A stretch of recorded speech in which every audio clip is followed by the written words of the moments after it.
Hey everyone. So we just finished recording our live webinar with three amazing panelists, some of the best guests we've ever had. I'm so excited. This is going to be excellent for new investors or people who are trying to grow their portfolio to 7, 8 figures and beyond. If you haven't signed up for our buyers list yet to get discounted properties sent to your email, sign up at the link below. And otherwise, sit down, open up your notebook, get ready to take notes because you're going to be blown away by what you learned today. Okay. Instead of reading your bios, why don't I have you guys tell us about yourselves a little bit? If we can start with you, Mandy, but since you're on the top left of the screen. Okay. Are we live right now? Yeah. Okay. I guess I was like expecting to see everybody that's around. So wow, here we are. My name's Mandy. I am a full-time investor. I have been since 2016.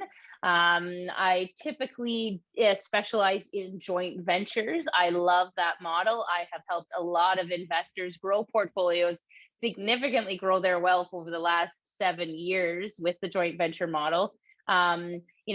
Creating a win-win environment for people. Now kind of switching from small stuff into some larger purchases. Obviously, I think that's just an evolution of investors, but I'm now turn and make sure that I share and pass on my joint venture knowledge to people. So certainly still in a pass it on role so that joint ventures still live. Excellent. Michael. Sure. Thanks, Luke. Michael Watch here from Watch Properties. We live in Hamilton and invest mainly in the Niagara region. We've been doing BRRRRs for the last few years. So we're kind of doing flips, but we just don't like selling any of them. We want to keep them all on the back end. Once they're nice and renovated, we go back to the bank and try to refinance whatever we can. We've bought mostly properties on our own. We've done a couple of JVs, not like Mandy. And yeah, a lot of duplex and triplex conversions. So taking single family homes that are outdated and adding legal units to them. That's kind of how we've built our portfolio. I am kind of on the verge of leaving my full-time job, still deciding whether I want to go back for a little bit. Probably won't, but I'm in an interesting position where I was able to take a temporary leave just to dip my foot in the full-time investing world, and I'm really enjoying it. So that's a little bit about me. Awesome. And Tom? Yes, my name is Tom Polievsky. I'm a full-time realtor. I actually started as a real estate investor back in about 2009, 2010. And I fell in love with real estate and real estate investing so much that I ended up quitting my full-time corporate job. I'm a CPA, CA, and decided just to start working for myself. And I've been helping not only investors, but helping people move from A to B since that time frame. And on top of it, building my own personal portfolio, fix and flips. My primary strategies are fix and flips and buy and holds. I also do the BRRRR model that Michael alluded to earlier. So just have a strong passion for real estate investing, and I help my clients do the same. Okay, awesome. Tom, we can make out what you're saying, but it's a little bit hard to hear. If you have another option for a microphone, it would be good if you can try that out. If you guys agree with that. Is this better? Sorry, say something. Is this better? Yeah, it is. I think so. Yeah? Okay, Yeah. hold on a second. You guys are muted. Perfect. We could make out what you said, but I think this will be better for the Q&A. So about myself, my name is Luke Boiron. I run Bliss Realty and a company called Cash House Buyer. So we are the largest wholesaler of residential real estate properties across Canada. We are on track to buy about 225 to 250 houses this calendar year. With my wife and I, we also have a bunch of rental properties. We're trying to buy more multifamily and commercial properties. And we've also flipped somewhere in the range of 50 to 100 properties in our time. I've been investing since 2007. And then I went to law school, got my MBA, got called to the bar, and went into real estate full-time in 2016, like Mandy. So that's what I've been doing since 2016. And today, we like to mix this up, these webinars, with kind of presentations, informational presentations, and having Q&As. Because I think people have a lot of questions on how to start or how to do specific things. We won't be able to get to all of the questions because we already have 50 plus questions queued up that I'm going to be asking. So we're not going to be able to get through all of them. We're going to pick through ones that I hope will be helpful to people. And I'm really excited because this is an amazing panel. I think it's the best panel we've ever put together. These are all rock stars that we're going to have here. I'll answer some quick questions when I see questions as well, but otherwise I'm going to put it to the panel and you can all answer the question, or just let whoever wants to answer the question answer as well. Some of them join together as well. So here's a question that I think it comes, let's start with this first question. It's how to stick to a budget and manage costs for flipping. And I think whether you're flipping, as you guys said, flip to yourself, the BRRRR strategy, the renovations are the biggest thing. So how do you stick to a budget and manage costs for flipping? And for any major renovation, I guess. Yeah, I think one of the key things, at least my approach with fix and flips, are go with a fixed price model with your contractor first and foremost. I have seen some people in the past that have adopted a per hour strategy. I even have one client, I remember he had his own crew and said, I'm going to pay these guys weekly. You got to realize that there's an incentive to drag on the project when you're paying people per hour. So my approach has always been upfront, getting exactly what that scope of work is, and essentially keeping them to that fixed cost. Because the big problem is you're going to find is that you're going to get that occasional ask of, oh, sorry, I didn't realize it's going to cost me more for whatever the case may be. You got to then shift that back on them, because you're going to get that. And it's a slippery slope once you start agreeing and becoming a nice guy or nice person. So I would always say, hold your contractor to what they told you. Okay, be very strict about that. So, mine, because I deal with a lot of joint venture partners, we have a construction company. So I only took on projects that I was very confident in knowing what is a basement conversion cost. And honestly, stupidly to a very, very close number, I could guesstimate on my first walkthrough what it was going to take to be able to renovate this property. Now, I kind of put my renovations into what is it going to cost to renovate, and then what are the capital expenditures that might also be needed. And I think it's really, really important, how do you stick to a budget, is to prioritize some of those capital expenditures. So you walk in and you're like, oh my God, the windows need to be done, and all, the roof needs to be done, all the insulation. You're going to walk out of there before you've even started the renovation project, the process of it. And I'm not somebody that likes down to the studs. So, even if that's a way for you to stay on budget more, is don't go bite off way too much that you can chew.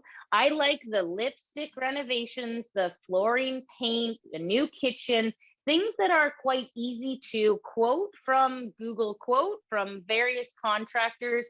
And, we're not getting into structural issues or roofing issues or, whatever that might be. So, stick to the common, stick to what you know. And honestly, again, whenever I was coming to a close to budget, it would be like, okay, Larry, buckle down. We got to go in there and do some work ourselves. So we always just kind of kept a little bit of projects close to home, that if we were creeping up close to budget, that there would be stuff that we could always, choose not to do right now, put on the back burner, or be able to go in there and do ourselves to finish. And just to close off, I remember when we did our first reno, I was really at the mercy of the contractor. I did not know what materials, what labor should cost. So it's just part of a learning process for you. When you get to your second, third one, things become easier. And I've gotten really diligent at developing detailed scopes of work. And I try to put it together before I get any quotes, or if we can get drawings, if it's a conversion first, at least my contractor has something to go off of when he's developing the numbers. And you want to be nimble, you want to be on top of your contractor, but also stay flexible. If there's things that come up during the rental, we always try to do things right. So if it means spending a little bit and adding to that budget, we will do it. Yeah. And you don't have full control. I mean, that's why there's a contingency, right?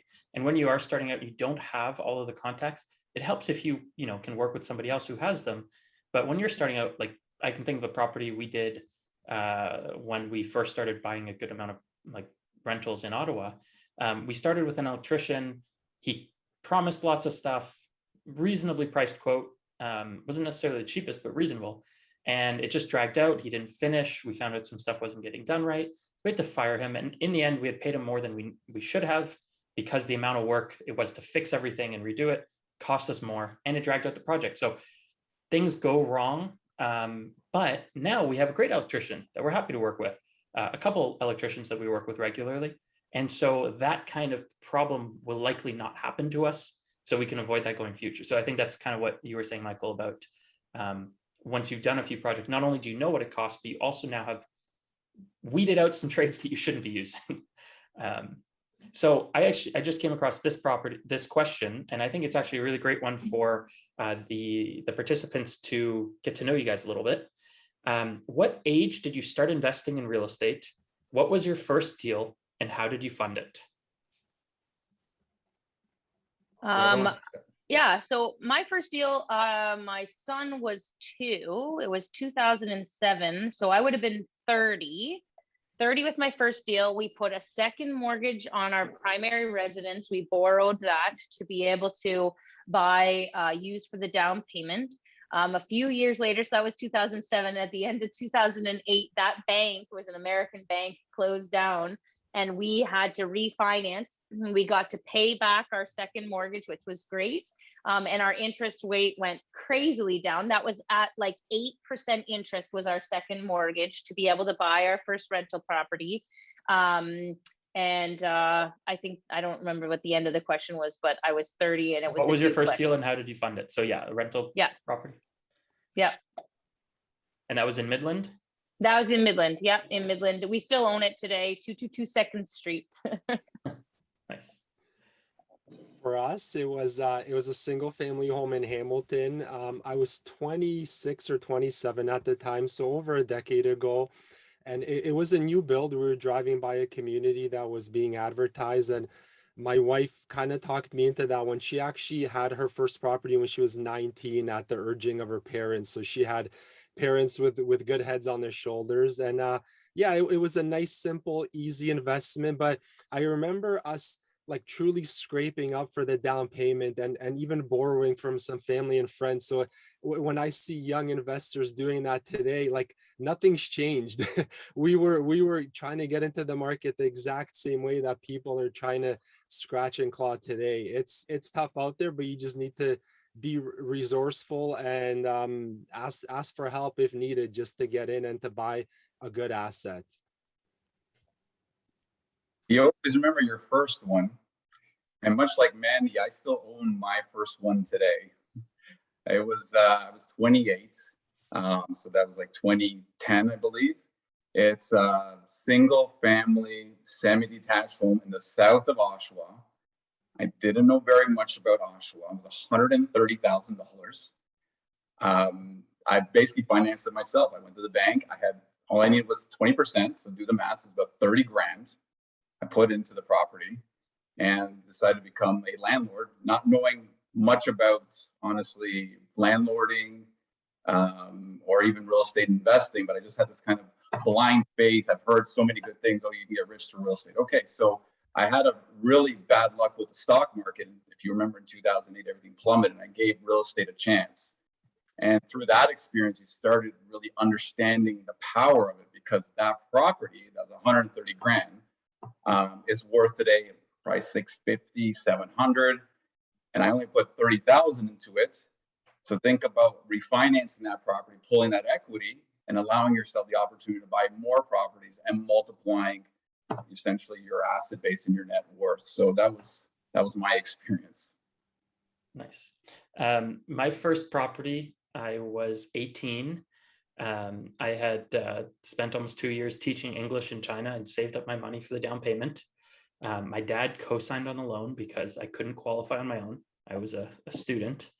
And it was a rooming house at Jane and Finch in Toronto. Well, it was a house that I turned into a rooming house that wasn't entirely legal. Is that And I did the Driftwood? I have sorry? Driftwood. Right near there, just off Driftwood. Yeah, I rented it out by the room. I actually did a lot of the work myself. That's kind of where I started learning construction. I kind of hired a contractor by the hour and worked with him learning. And then I ran out of money to finish it. So I worked for him, renovating basement apartments, and then used the money to pay for materials to then continue renovating the house as I rented out part of it. So yeah, that was my first deal there. What happened to that place, Luke? I sold it in 2011, and I used the proceeds to buy another one and then another one with a friend. Yeah, and I just sold those two this year. And I mean, one of those I sold for $575 that I paid $187 for in 2011. So Amazing. the market's done well for all of us. And that's why people say, time in the market is the most important thing. One of the questions we got during the show here that I like is, why is BRRRR so popular among investors? Why is the refinance part so important? So BRRRR stands for buy, renovate, rent, refinance, and often repeat. And so basically you buy a property, you flip it, like Michael was saying, but then instead of selling it, you go back to the bank, you get an appraisal at a higher price, and you go get a loan. So why is it so popular among investors, and why is the refinance part so important? I'll start with that one. I would say it really is a strategy that allows you to increase the value of an asset, of a rental, and try to leverage that asset and get back as much of your capital, the money that you spent on the down payment, on the closing costs, and the rentals, back into your pocket, while still owning that rental property with hopefully a positive cash flow every month. So if you're able to, assuming that you can get the mortgage, like for the higher amount based on the increased value, you want to hang on to as many of those assets as you can, right? The other option is obviously to sell it on the back end once you've done the updating, and then you'll have a one-time cash infusion.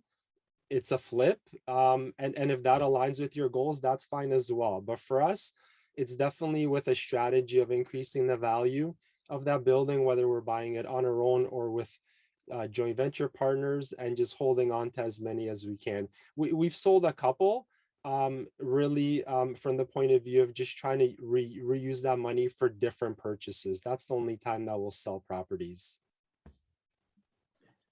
Yeah, I think, like, honestly, it's funny how BRRRR has become so popular, but I mean, it's been around forever. They just called it a fixer-upper, right? It's the same thing, but it's just become very popular because I think with a rising market and being able to recoup your capital and then recycle that capital, that's where it becomes really effective, because it's really hard for people to save money for their next investment, and this allows it to accelerate. So I think that's really what it comes down, why it's so popular at the end of the day. It's just the ability to recycle capital faster. I remember when we started off in real estate, and it was, we were taking control of our RSPs, going, what? You mean we have this option? And I look at a BRRRR like, why would I leave money in a property when I know that I'm the best one to come up and find ways to invest that? Do I want to be a private money lender? What can I do with it? So I just realized that because I'm an active investor, I want to actively use my money. And so anytime that there's the possibility of a refinance, or like Michael said, if there's too much equity and it's not able to capture that out, maybe now is the time to sell. And so that I can put my money to work, right? When money's not working, it gets bored and it just wants to make babies, right? So a refinance is a way for your money to continue to make more little baby monies. Yeah. And I think one other thing that's really important is, often you're using the refinance money as your down payment and renovation money. And this is money that's usually hard to borrow for separately. So you're taking money right now. We just refinanced one property. I have very few joint ventures, but with one partner, I think our loan was 1.64% interest rate. I mean, that's free. That to It's me. free. And so we refinance that, we get that money out. Now we can go use that money as a down payment somewhere else. If I had to borrow money for a down payment, especially if I couldn't secure it, people are paying, 6, 8, 10, 17%, right? Anywhere in that range. And so you can borrow this really cheap money to reuse rather than leaving it in a property and then trying to work really hard on a job or borrow money elsewhere to go get a down payment now to go buy something else. So I think that's one of the reasons it's so helpful. Something that ties into this, another great question here. I already own 3 properties and my income cannot support anymore. How can I buy more houses? This is the ninja tricks. I think this is a lot of people get caught up on this and people don't know what to do about it. So if you guys have any tips. So I turned to joint ventures very quickly, but I also would challenge that person that has 3 properties. You're not maxed out. Our perception is that we're maxed out, but please go and have a mortgage specialist say no. Quick story, I put in an offer one time and it was a power of sale, and it actually came back with a big no stamp on the offer. Never seen that before. I was like, what, are they not going to counter? Are they not going to anything? And it was just like this big no.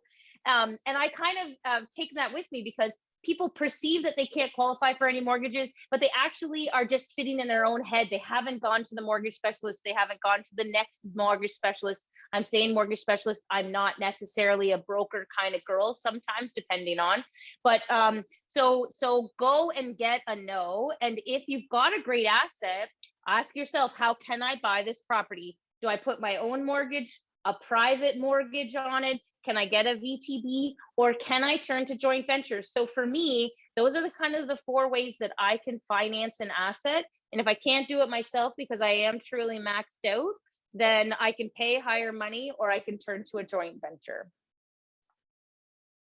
Yeah, I would want to kind of take a holistic view at that current portfolio of the 3 properties. There might be 1 or 2 underperforming properties where if you could sell that, take it out of the portfolio, maybe improve the debt to income ratios, that might allow you to scale to more than 3. If it's an income issue, it could be trying to find like another source of income that you could create. I've seen and talked to many mortgage brokers that are able to get really creative in terms of mixing purchases personally versus buying with a corporation where one doesn't affect the other. So if you're getting a no, you just haven't knocked on enough doors, like Mandy said, and talked to enough individuals that have access to either creative solutions or to lenders that can help you in the situation that you're in. Yeah, I'm just going to echo Mandy and Michael's points. I mean, they're all valid. That's exactly what I was going to say is there's a lot of banks out there with different policies. Some will say, sorry, no, because you own too much. Other ones will be like, hey, we've got room for you. Understanding what those are is really important. I mean, I'm happy to talk about them, but it is a totally separate discussion because I've learned it firsthand which banks are, let's say, a little more friendlier than others. So that's really important. Credit unions are another option. I've heard great things. I've not used them personally, but I've heard some great things about credit unions. And then as well, you've got private lenders. I mean, if your deal makes sense, private lending is a great route to take and can give you an opportunity to finance the property. So it's just a matter of your personal circumstances, and without understanding that, then you can't really. It's hard to figure out exactly which direction to take it. Absolutely, we don't have more context for that, but I do. A few things I would add is I find it. I don't know if you guys agree with this. I find it worthwhile to start buying properties in a corporation as early as possible. I understand buying the first couple personally, but then start buying in a corporation. You might end up limiting yourself in some ways on lenders, but others will give you options that you didn't otherwise have, and it does allow you to scale more. Another way to keep buying properties is to start looking at larger things. If you buy 6+ units, it's usually looked at as a commercial loan fully, and they're not going to be looking at your personal income very much. And then I think it was good what you guys were saying about look at what the properties are, because if he or she owns 3 properties that are $1.5 million condos, each rented for $4,500 a month in Toronto, your debt to income ratio is going to get destroyed very quickly. And I bring that up in part because we have a question here that says, how long does it make sense to hold on to a 1-bedroom condo in downtown Toronto? When should I sell it? In part if you want to build a portfolio and continue qualifying for loans, you need things that have a better rent to purchase price ratio or rent to loan ratio. And that's why, I know some of you guys do things like duplex and triplex conversions, because when you have multiple units in the same property, typically you're getting a better return compared to the value of the property and the total rents, which helps you continue qualifying for more properties. So, and we cover this question now. For how long does it make sense to hold on to a 1-bedroom condo in downtown Toronto? Notes are Regent Park, bought pre-construction, now renting out. When should I sell it? When maintenance fees go up, when the building turns 10 years old, etc. Do you guys have any thoughts on when to sell a pre-construction bought condo that they own in Regent Park? Yeah, I'll talk a little bit about pre-construction. I mean, it's a bit of a different animal. One thing to take in consideration are taxation implications. So if it's there's different. Let's back up for a second. You can sell it as an assignment. You can sell it as soon as you close on it, or you can sell it a year after. Okay, if you're using it as an investment. Yeah, in this case, it sounds like he's currently renting it out. Like it has already closed, but he bought it as a pre-construction. Okay, so he's already done that. So I would say probably wait it out for the year so you avoid some taxation implications. If you sell it under a year, there may be some HST and also income tax as far as it being counted as capital gains versus business income. And right now the CRA is really tough on pre-construction new builds right now. So be mindful of that. But if you decide to sell it, my personal recommendation is always wait at least a year for that reason. Whether you decide to sell it is a personal decision. I mean, one thing I'll say about investing is that make sure it fits your lifestyle. I've had some clients that have properties that are working for them. They are the tenants are great. They're really busy people, and hence it just suits who they are, right? Meanwhile, other people maybe want to grow, so then they start to get into bigger sorts of assets. You've got larger multifamily properties, so reinvesting that into other things. So you got to ask yourself, well, is it working for me or is it not working for me, right?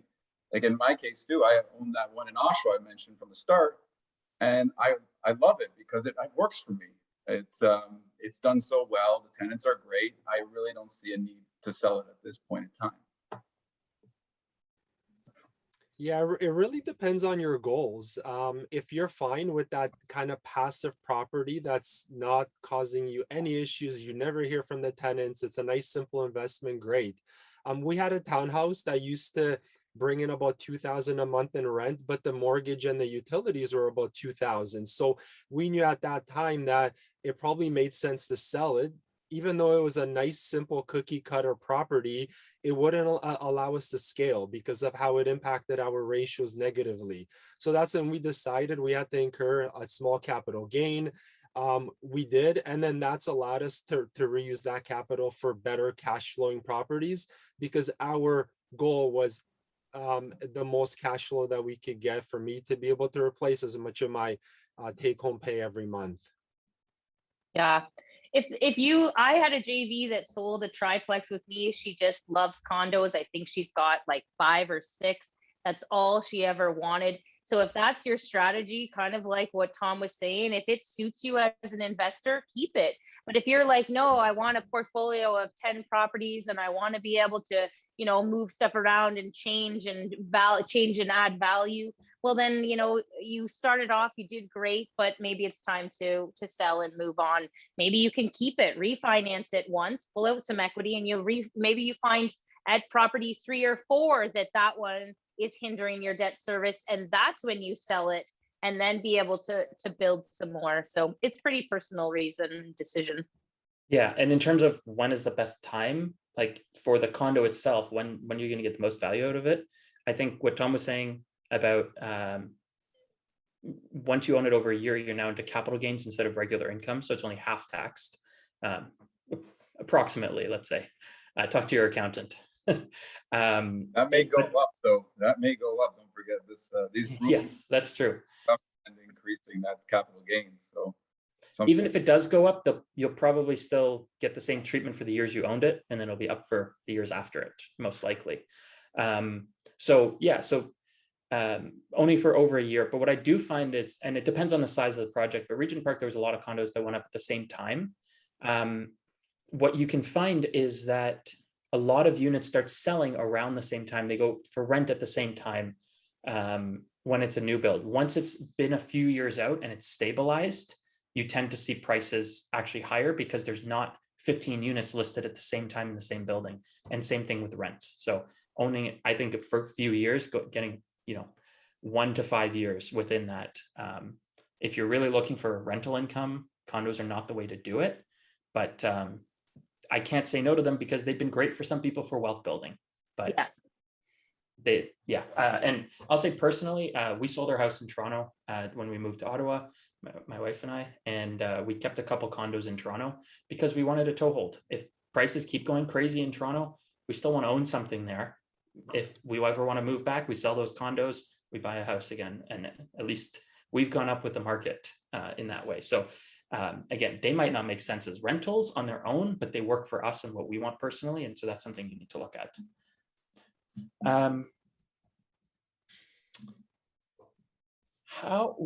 Here's a question that you might find interesting. Why do so many investors start teaching new potential investors? Everyone wants to teach you how they did it for a big fee. I don't charge anything. I have not got my shit together for a coaching program yet. I actually couldn't coach because I could not wrap my head around that I was making more money being a real estate investor than the time and effort it took me to create a coaching program. So I don't have one. And I know Michael does coach. And I'm sure that, I think Mandy, for example, will coach someone by partnering with them on a joint venture. Tom will coach someone by being their realtor, by helping them through the deal. Right. I know I've seen him. Tom's had several clients buy wholesale deals off of us. Tom's bought several wholesale deals to flip and stuff off of us. And I know, Michael, you have a few joint ventures, but I think with specific people. And then you also coach on the side because you love sharing what you do. You're good at it. And I don't know what you charge, but I don't think it's a crazy amount for the value you provide, because having someone who's a couple steps ahead of you, holding your hand through it, or just being there as a sanity check can help so much. And I wish I had more of that when I was starting out. I would have made fewer mistakes. So I don't know if you guys have any other reasons why some people do that. I would say also just, they might be talking about Robert Kiyosaki's, Rich Dad and Keyspire and these programs that some people can get value out of, but at the same time, we're talking about $25,000, $30,000, $50,000 for these coaching programs. And I think most of the time you're actually just better off getting a coach like Michael, like some of the coaches that are out there in Canada that, you can sign up for a much more reasonable rate and have kind of, even if it's an hour a week, an hour every 2 weeks, but you can just bounce ideas off of, that can go a very long way for a new investor. Yeah, I mean, at the end of the day, it's there are some expensive coaching programs, and I've known people have taken them and have got a lot of value out of it. So I can't say it's not worth it for some people, especially, rather than trying to figure it out and learn from your mistakes. I mean, I think it's something worth considering. I think there's something that expensive. Some people say expensive. Well, because people's time is expensive. I mean, if you're going to hire someone that is making, let's just say, a really good return on their own time, and they're going to now invest into your time, it's got to be at least equal, if not more, right? Or else it's an opportunity cost for that individual. So you got to look at it from that perspective. If you have like a mentor, I don't know, like I'm trying to think of a name, but if you had someone, let's say, that's really making some big bucks, but they're going to want something in return for that, and that's only fair. As you pointed out, Luke, like when you're working with like myself, I'm a realtor. I so happen to know about investing in real estate. So part of my service is having that expertise and understanding how that works and be able to guide that client through that process from start to finish. So I'm coaching them through that means, I guess, right? Just a bit of an indirect approach. Exactly. I don't think any of us grow up wanting to be a real estate coach. Yeah, I personally kind of fell into it. I've had many great mentors along my journey over the last decade, people that I owe a lot to. I paid for a coach for the first time about a year and a half ago.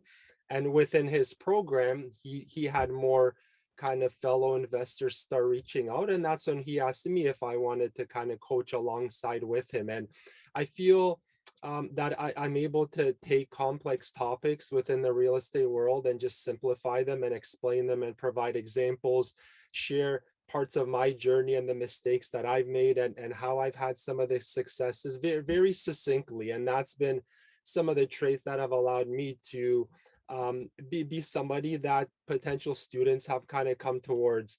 I never try to sell anybody on coaching. I almost try to push people away. I'm like, do you have enough time per week to dedicate to being a good student? Are you going to work hard? Are you going to do the homework every week? And if I don't get some of the answers that I'm looking for, it just shows me that investor might not be ready right now for an actual mentor, somebody that can guide them along. So I've definitely enjoyed my journey on the coaching front. I enjoy giving back, whether it's on social media or on the one-on-one calls, but it wasn't definitely something that I planned on getting into. It just kind of fell into my lap over the last year or so. Okay. All right, here's a question for all of you. How do you find good deals in a buyer's market? I think Number one problem is I think we mean a seller's market probably, but let's assume we mean seller's market here because it's pretty much a seller's market everywhere. So how do you find good deals in a seller's market? the number one problem, honestly, is out of everything, you've got depends what strategy, but you got contractors, finding contractors, you got finding properties, finding money. But out of all those things, I'd say is the number one is finding good deals out there, right? I think for me, it's just a matter of casting a wide net. What's really powerful is networking. Like, for example, knowing Luke here for a number of years, I have bought numerous properties through his program there. They're great to work with, really straightforward and honest. So he's a great resource. So having a good wholesaler. And that was something that really wasn't, I'm gonna say non-existent, but it's only become much more common in the last few years. And that's partly to do with actually with Luke and I was able to grow that business, honestly. It's great. Believe it or not, you can still get good deals from the MLS, despite what people think. If you know your stuff and you've got the right contacts, and you can kind of spot the deals where no one else can, there are still great deals on the MLS, and I'm sure everyone in this panel can agree.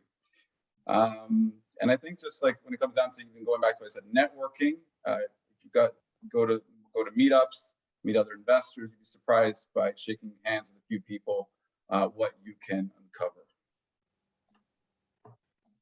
Yeah, we've bought most of our properties on MLS, but especially these days, from what I've seen, it really comes down to hustle. I feel like the people that are spreading their wings and just using as many off-market, on-market strategies as possible. So between Kijiji and Facebook Marketplace, letting as many people around you know that you're looking. So kind of building a network of bird dogs, letting your agents know that you're looking. Like everybody around me knows that I'm looking for certain types of properties, whether it's duplex conversion candidates or buildings between 5 and 12 units. I try to get as specific as possible. And I'm always reminding those individuals that I am looking, I pay a referral fee. Like whenever I get asked this question, I just start going through a list of here's like 10 or 15 things that you could be doing. And I find that many investors just end up not finding the time in their schedule to be consistent with a lot of those methods. So that's what's worked for us. And remember, you don't need to do it all yourself. Like you can easily hire this out, delegate it to somebody that you pay $15, $20 an hour. If you're clear enough on the things that you want them to do, they can easily execute on those processes for you. enter a slight JV plug here. So there's a lot of people that say I can't find properties. People are looking for the home runs. They're wondering how, how did Tom find that property? Well, it was 2010, and how did we get time in the market? So sometimes they're looking for this rainbow colored unicorn that really doesn't exist. And they have to be a little bit more realistic about what's truly in the market today. But turning to a joint venture. So I've had partners that are like, I've been looking for 6 months. The market has changed in 6 months. And so actually partnering with you who have the deals is a way for us to be able to get in, stop worrying about it. And again, there's that coaching aspect and stuff. But so it is a way to be able to find deals, is to work with people. I've expanded my area. So I invest in Kingston, Cornwall, Hamilton. I sold my St. Catharines portfolio, Barrie, Orillia, Midland, Pettitang, and Sudbury. So I've gone places, and once there's an explosion, it's like I've already creeped away and gone to a different area. I'm not afraid of going to a different area where I don't know people. So I mean, like searching your MLS and creating a team, whether it be an hour away or 3 hours away, doesn't seem to really make much of a difference. But maybe there's less investors looking there, more opportunities, able to get into the market in different kind of ways. So I expand, and I turn to joint venture partners at that time if you're unable to find deals. Mandy, how many areas are you exploring? Because one thing I've always admired about you is that you started in one area and now you decided to branch off to others for the reasons you mentioned, because you're looking for new opportunities. Yeah. Can you give me so you're out now? I have a 28 unit in Red Deer, Alberta right now too, that's closing December the 15th. So I'm not afraid to partner with people, take my expertise and bring in their expertise. A small piece of the pie is better than 100% of the pie in my world. And that's just been more and more made evident to me as the years have grown on, and my portfolio has evolved to be like, holy crap, I can't believe that these are all joint ventures. So I just, it's just a country, it's just a drive. I remember talking to somebody one time who said, oh, my dad's in China right now dealing with a development he's doing. And I was like, see, I'm saying to myself, I'm like, see, he's in China, like not Sudbury, not Cornwall, he's in China. And I was like, so the day that I have a development that I have to go to China to deal with will be the day. Excellent. A quick question, just to see if you guys, let me add to that as well. And I don't know, I was looking through other questions, so I don't know if anyone touched on this, but I think one of the things that helps when you're looking for a good deal is to get to know what a good deal looks like for what you want, and realize that even if sometimes you're buying a property that is a good deal, and sometimes you're making it a good deal. And often good deals are made, not found. So looking for properties in a specific area or that meets certain criteria, you got to know what a good deal looks like so you can pounce on it. Because even on the MLS, you see some of the people list and it sells in 2 hours later, because somebody pounced on that, could recognize it was a good deal, made a good enough offer to convince the seller to sell now. That's what you got to be looking for, whether it's there or elsewhere. But know what a good deal looks like for your market, and that goes by analyzing a bunch of deals, making offers, probably losing out on a bunch, but now you know what a good deal looks like, and you continue making offers, you can find something. So quick question here. How long can we refinance after buying our property? Minimum is 6 months or 1 year or 2 years. From my experience, I once bought a property and then got a bank loan a week later. I don't know if you guys have seen any limitations on how quickly you can refinance a property. Yeah, RBC likes to see 12 months. I've seen other lenders, depending on what, I would tell you that over the last 18 months, the banks have been changing and pulling things back and adding in new little clauses. So I would say that it's very bank specific. We're, 6 to 9 months we've been able to do it, but with proof that we have added value to those properties, that the income, one of the things they're really looking for, and like like, show me 3 months worth of bank statements, not just, oh, here's a lease agreement. It's like, no, show me that those tenants have actually been consistently paying, to the point that one of our tenants was behind in a property we were going to refinance. So we had to make a payment for the tenant to show the bank that there was actually 3 months worth of bank payments. So I think there's a few more limiting factors coming in right now that, before it could have been 3 months. I had to make 3 months worth of mortgage payments before I could refinance. But for me right now, that's a little bit less. Yeah, we've been at mostly 6 to 8 months in terms of when we go back. Many of them are with Scotiabank. But you also want to be cognizant of, if you try to go back too early, has there been enough time for you to actually prove to the bank that you've increased the value and that it makes sense by the amount that you're asking for? If you bought something for 400,000 and you're asking for a refi value of 700, like just a few months later, it might not even be enough time. So I'm always kind of balancing and also checking the market if there's any good comparables that I can provide to the appraiser on the file at that time when I go for that refi. Yeah, generally speaking, as low as 6 months I've seen. And pretty much, as Michael pointed out, it's just making sure that those comps make sense. And maybe it makes sense just to hold out just a little bit longer, just to get as much money as possible, because it may take you a while to refinance that property again. Okay. All right, I'm looking at all the questions and trying to see what I can answer, kind of multiple questions together. I'm going to read two different questions, and we'll try to answer them together. So the first one is, what are your thoughts on turnkey investments where someone has flipped it and it is ready to rent and skipping the reno part? And the other question is there a place in real estate for someone with zero experience and interest in construction? Is it feasible to outsource it completely, and is it possible? Or would it make sense to invest in properties that don't require renovations, for example, pre-constructions, newly renovated? There's a lot of questions in there. I heard the first one. It said selling without doing any work, right? That's what I. Well, investing in turnkey investments that somebody else has flipped it and it's ready to rent, so you're skipping the reno part. The other question was also like, I'm not interested or want to do renovations. Can I just either completely outsource that, or can I deal with stuff that is already done? Well, the majority of people I deal with are busy professionals that prefer turnkey sort of solution for many reasons. One, it's obviously easier, it's less hassle. They don't want to deal with contractors because that's on its own a challenge. And the bank will finance the entire project, right? Whereas instead of you having to not only put up a down payment and finance the renovation, which is usually cash in most cases, you buy a turnkey and you basically put tenants in there and fill it, and that's it. And I've had clients, like I have a client that's a doctor, for example. He doesn't have time to do that type of stuff, manage contractors at the end of the day, right? So he wants turnkey, get a property manager in there and fill the property, and that works for him.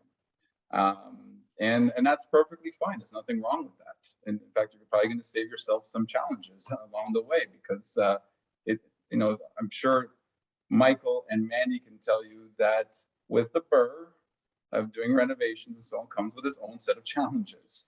Now they deal with contractors, we deal with appraisal, deal with banks, and it can sometimes drag on a little bit where you're not getting any rent in, you're spending all this money on renovation, and now your bills are piling up, and it starts to kind of eat away at you. Whereas when you buy a turnkey, great, it's already cash flowing from day one, first and last month's rent, the day you close. Not a bad approach at all.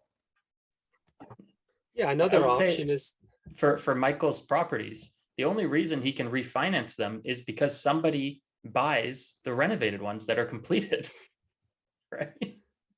From somebody else, if you're not selling, but somebody buys them. That's the only way that you have comparables. In the first place, you can refinance. So sorry, continue, Michael. Yeah, one of the markets that we invest in, which is Welland, when we started there just weren't any comps. So we were waiting for investors to sell some of these fully renovated ones so that we actually had comparables when we wanted to refinance the ones that we wanted to keep. But in terms of the questions, I mean, there's a couple of options for an investor like that. One is to partner with somebody like Mandy that takes care of everything. They will give up half of the profit or whatever the split is in that joint venture, but they get to own real estate without any of the headaches. All they're doing is signing off on paperwork.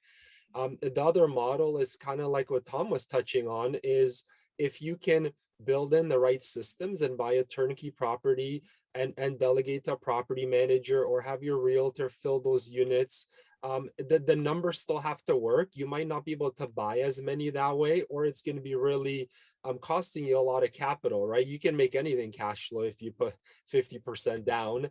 So that's just something to remember. The more turnkey it is, probably the weaker the numbers are going to be, but you can still buy a couple of those properties. So definitely, I know a ton of investors that are passive, that don't like dealing with dust. Some of our partners enjoy partnering because I just send them videos and pictures of the rentals. They don't need to be there. They don't need to worry about anything. Yeah, turnkey assets definitely have their space. You can still make money on a turnkey asset.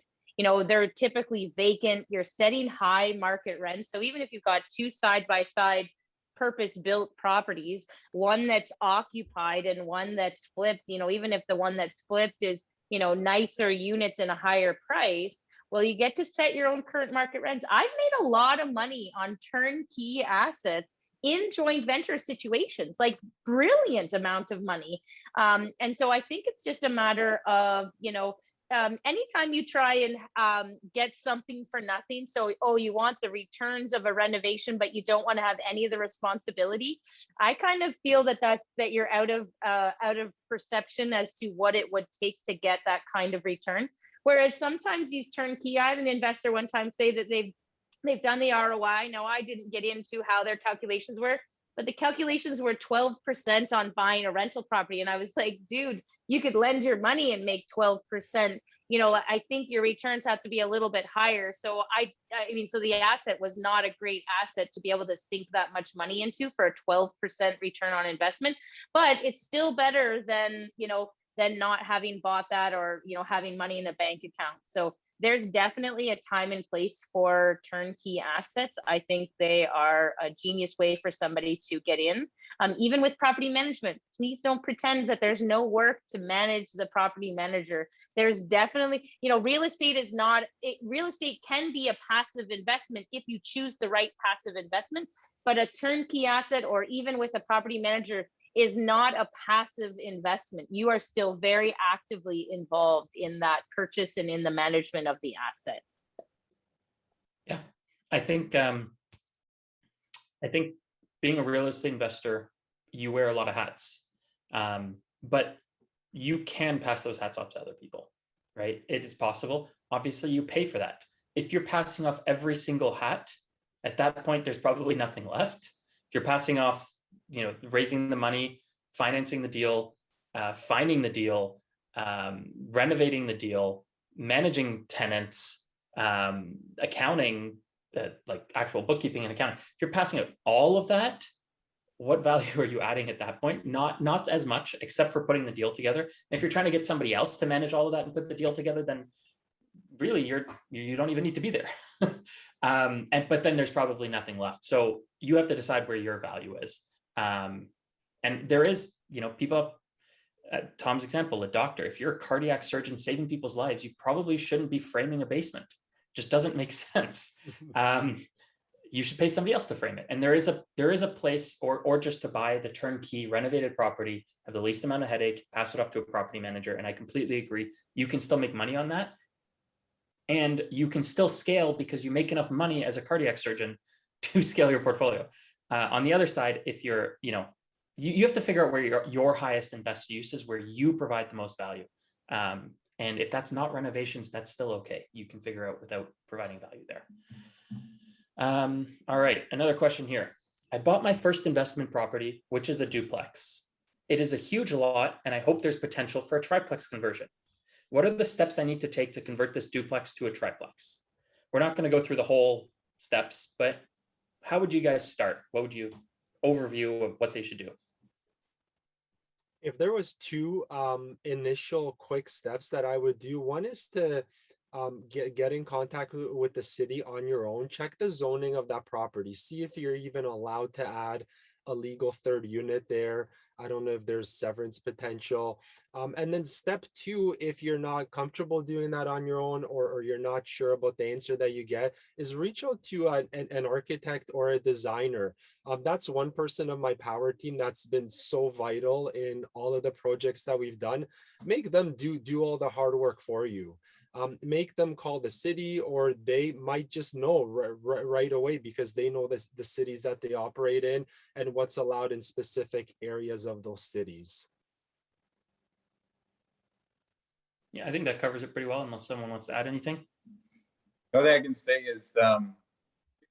is if you check to see if anyone else has done in the neighborhood, then that's a good way to approach that person or approach the realtor or whoever was involved in that transaction. So you can also do that. Okay, great. All right, another question here. It's a little bit long. We a little bit touched on the incorporation aspect. So can we elaborate on the pros and, well, I'll break this down into a few questions about incorporating for buying real estate. So can you elaborate on the pros and cons regarding incorporating your real estate business? Michael is the accountant. This is a question everybody asks, whether to incorporate or not.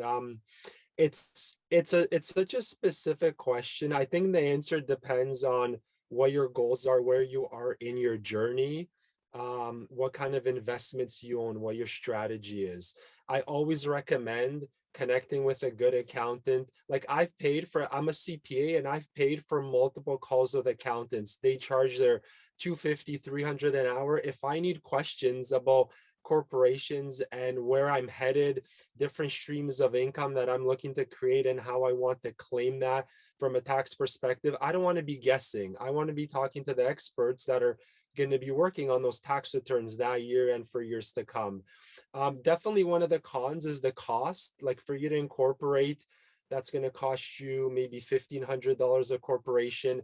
Then you need to pay a bookkeeper to do all of the books for you, and then you're paying an accountant to file your corporate tax return and then notice to read your statements at the end of the year.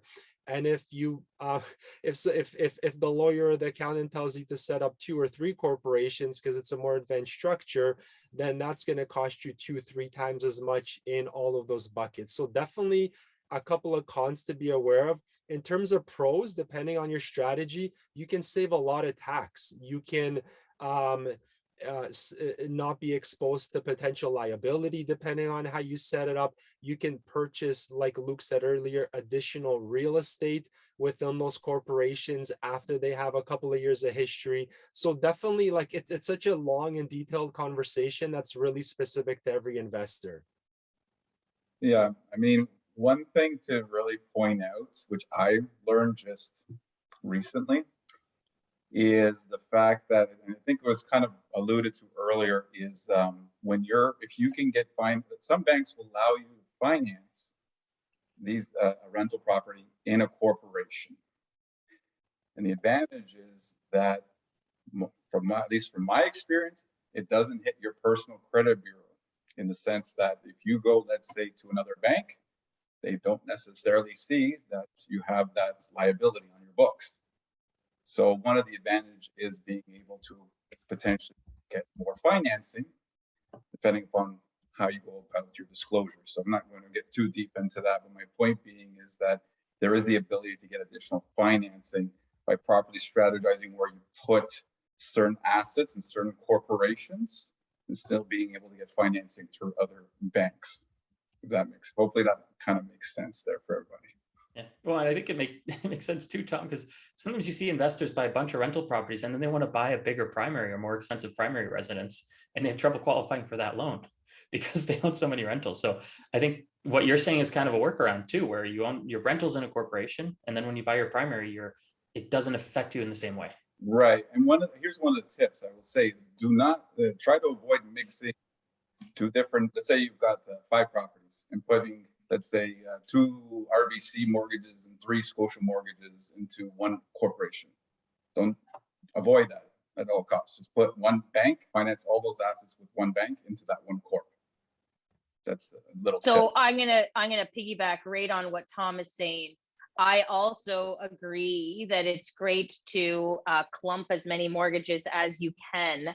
I am a huge believer, and please hear me out, and I might get some feedback, but I go direct to the lending institution when it's in a corporation, because you will find a lot of mortgage brokers that will tell you that you need to be able to, in order for them to be able to do a property, you need to put it in your personal name and bear trust it to your corporation. And I know from very clear experience that you need to go direct to the lender. So Scotiabank, RBC, CIBC, National Bank, and you can buy those properties direct into the corporation with no bear trust. Now, I know there are spots for bear trusts, but I'm going to tell you on the average, you should be putting that property. Yes, you will still personally guarantee the corporation. That's just a terminology that we're using. So you still personally guarantee the corp, but the asset is held in the corporation. And yes, you can get those kind of mortgages up to 10 with Scotia, up to 10 with RBC, 16 doors with National Bank, 5 mortgages with CIBC. Yes, there's a lot of different rules and ins and outs between those, and liquidity and cash on hand and debt ratio. And so I'm not making it sound that it's seriously that easy, but please don't have a mortgage broker tell you that you can't put a property direct into a corp, because they're just not able to do it for you. BMO will do it too. So BMO will put it in a corp. I've had some good experience with BMO. I'm not plugging BMO. I don't work for them, but I'm just saying really good experience working with them. The other thing, and all again, I think I said earlier too that like these lenders are changing. BMO just opened up this amazing opportunity to be able to corporately fund or to fund corporations, different than funding an asset for a corp that's held in a corp.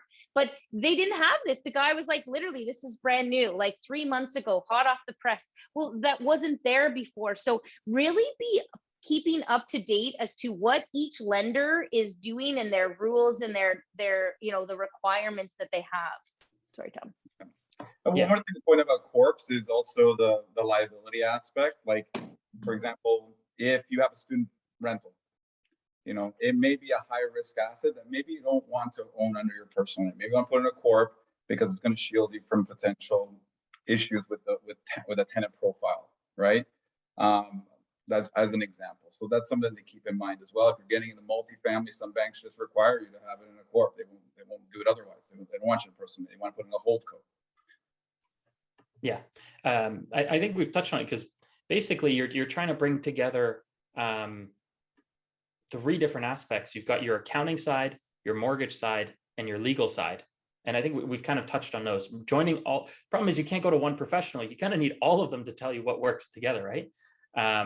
And on the legal side, it does give you some asset protection. On the other side, you're still personally guaranteeing the loan. So if something happens with the property, it's not like you can just walk. You still at least owe the mortgage amount, but it might protect you from something much bigger happening. There still are protections that way. So yeah, I think that's excellent. Personally, I think owning a corp is great. The rest of this question, we currently have 2 rental properties purchased under our personal names. Do you recommend transferring them into a corporation? Mr. Lawyer, why don't you answer that question? Personally, unless they're a major problem, I would just start buying your next properties in the corporation and not transfer the current ones. You're going to have transaction costs. You're going to have land transfer tax. There's a rollover, so you likely wouldn't need to pay capital gains now on the increased value in the asset. You can roll that over into the corporation, I believe. That's more Form 185. Yeah, but you're still going to have land transfer tax to pay usually, and now you need to get a new loan and all of that. So I would avoid it if you don't need it in order to continue buying. I would just buy your next assets directly in the corporation. Another pick of the spouses, just a little tip too, is if you can qualify, so let's say husband and wife, try to own them separately. Don't try to put both spouses on one property if you can own them individually, because you get dinged on credit for both of you. You're 100%, he's 100% liable, she's 100% liable, and you're kind of depleting your credit as a result. So something to keep in mind, even your own personal residence, try to just have one spouse on it. She or he is still entitled to it regardless. It's called the Family Act, Family Law Act. Only one spouse needs to be on the home you live in. I kind of learned this lesson on my first joint venture I did with two of my best friends. It was in Aurelia, a duplex conversion, and bought the property. We went to get a loan. We bought it with the credit union. It was fine. We did our renovation. Value went up. We tried to refinance. Well, in the meantime, I was still a student, and my two friends had bought primary residences that were very high priced compared to their incomes, and it was hard for us to get a loan. And what I found out, owning that, all three of us were on title. It showed up on all three of our credit scores, and the mortgage payment was considered an expense to me 100%. The income was considered 1/3 mine. That kills your debt coverage ratio very quickly. So yes, it does make sense to not have everyone on title, whether spouses or partners. It makes sense for not everyone to be on title. And even just continue that on. I have seen where everybody's like, oh, so my wife and I are partnering with our best friends. And so there's 4 of us and we're going to create a corporation that all 4 of us are on. I've even seen where children are put onto the corporation, which I don't know how that even happens, because under 18 doesn't make sense. But so now you've got 4 people on a corp that all have to qualify. And now that's 1 space for 4 people, whereas you could actually have 4 corporations, and each corporation can go back up. So maybe it's a structure, and that's for you to talk to your accountant for, but you do not need to oversee all of these things. So it's definitely hindered some people's ability to be able to buy, because they thought they were all going on this one corporation. Whereas, when you think in abundance, have 10 corps. I can't wait for the day that you all have 10 corps and trying to keep them all straight, right? So don't think that one corp's going to be the way that you need to go. And actually, a question selfishly asking you guys, I don't know if you've dealt with this. I've seen on a multifamily when I've been told that if somebody owns less than 20% of the corporation, they don't need to qualify, or 20% or less. Have you guys heard something like that? They still need to look good to the bank. They still need to still go on as a covenant I've seen it at 10%, but just to be there, not really as a guarantor. I don't want to say it's a guarantor. Yeah. Okay. And I just want to remind, especially the newer investors, like we don't want any of this tax or corporate talk to stop you from buying good deals. Like, especially in your first, second property, we can easily go down some rabbit holes with bare trust here and putting one person on title or not. Like, it's okay for the first 1 or 2 just to keep things simple. Buy them personally, and then kind of learn and grow as you go with that portfolio. Don't let not having all the answers and the whole corporate setup and everything figured out with your accountant and your lawyer stop you from getting into a good property. Yeah, well said, Michael. Most of it. It's true. Just keep it simple in the first couple of deals, at least. Yeah. The last part of that question about 2 rental properties, should you move it to a corporation? This person said, my concern is that with 2 rental properties now, the CRA may start looking at us as a business anyways and taxing us as the same. Nope, it's a passive income. Like, as it is, it's going to be taxed as a rental property on your T776. You can have 1 or 5 or 10 on there. It doesn't matter. As long as your numbers look good and the lenders and your mortgage broker tell you that you can keep on buying, away you go. Absolutely. Okay. Also, some people think that there's a lot more deductions you can have when you own a property in a corporation versus owning it personally. In my experience, I found you can deduct almost all the same expenses, whether it's owned personally or through a corporation. Do you guys find that to be the same thing? Yeah, I have. Like, I've done tax returns for family, friends, and some investor clients in the past. I'm moving away from that, but Yep, it's basically the same. Like if you have use of an office and you're claiming a portion of your house, it would be treated the exact same way. If you're running a real estate business and you're claiming meals and entertainment, same on both sides. If you're paying for professional development, you're paying for coaches, same thing on both. A corporation isn't a way to avoid tax or to get additional expenses to claim. It's just a different vehicle for holding assets or claiming income. The only thing Well is said. there has to be what's called an active business. So flipping is considered an active business. And there, all of a sudden you start getting some tax savings. As long as that money is held in the corp, you pay significantly less tax. And then you can use that to reinvest into your business. You can reinvest into passive assets. So something to keep in mind. It also depends on the nature of the type of income that's there. Yes. Yes. Yep. Flipping income is fully recognized as income. But as Tom was saying, if it's done in a small business CCPC, you get the small business deduction. And I think the tax rate in Ontario right now is like 12.5% for active businesses. Up to 500,000 of income. And then afterwards, I think it's about 26%. Yeah. And that's net income. That's your profit, not the gross. So it can go pretty far. So I'm going to take a little bit of a break from the questions here, because I want to give each of you a minute or two just to tell our participants how they can work with you, or anything that, any courses you have coming up, or anything that they can help you with, since you're spending your time here helping them. I don't know who wants to start, but if you guys want to take, 60, 90, 120 seconds and just tell us a little bit about what people can help you with. Whoever wants to start. Otherwise, I'll put Mandy because she's in the top left. Okay. Thank you, Luke. I'm just happy to be here adding value to people. If you would like some advice on a joint venture, you talking to somebody, you're, discussing how that could go. I do have, one-off, just consultations. We can hop on a call. I'd rather guide somebody than to find them in a muck and then trying to fix somebody out of the muck. So if you want, you can just go to my website, mandy@mandybrenham.com.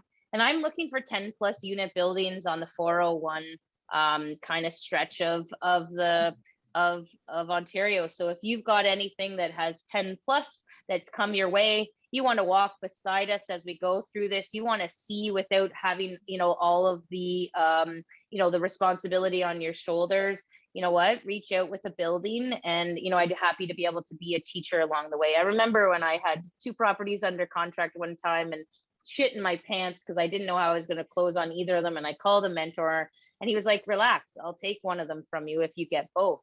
And it just calmed me to know that I had an out for one of these properties. Now I didn't get either of them, but it allowed me to know that I had somebody that I could rely on. So even if you find yourself that you're in over your head, but you want to see this deal go, you want to learn without having to, see it go, and not follow along, so that the next time you could do it, you can reach out, and I'm happy to be able to see if I can take that property or help you out with that. Awesome, Andy. In terms of for me, I definitely love sharing my journey online. I'm most active on Instagram, so I'm just gonna put my handle in there. If you like to follow along, I'm not really selling anything. I'm not looking for anything. We did touch on the coaching. If you'd like a little bit more info on that, there's a link in my bio of my Instagram profile. But otherwise, I'm just really out there. I think for many of you investors, if you're looking to attract partners or private lenders or potential deals, it's key just to share valuable free information out there. You have no idea how many people are watching, and they might not be responding, might not be messaging, but people are watching. I think Mandy has said that many times before. It's been unreal for me in the last year or so what Instagram and Facebook have done for our business and our portfolio. So I encourage all of you guys to jump on podcasts, like actually as guests, to share the boring behind the scenes stuff that you think you don't want to share because nobody would be interested. Those are the posts and stories that I get the most feedback from. It's the stuff that nobody else shares because they think nobody would enjoy it. So definitely feel free to follow along. And if you have any questions about taxes or on things that we've done to get to where we are, definitely reach out through a direct message. Yeah, as for me, as I mentioned from the start, one of my primary strategies is fix and flips, which I've been doing for over 10 years. And I really like to educate people on what real estate investing is all about. And one of the programs we have actually, which is completely free, is we're actually hosting a webinar. Coincidentally, it's happening October 28th, as how to flip homes for profit in the GTA, where we discuss basically how we source deals, how we finance them, and how we also find contractors. And it's basically our entire system and how we do that and our approach. So what I'm going to do is I'm going to drop this link here. It's an Eventbrite link. And if you wanted to attend that webinar, that's again free of charge completely.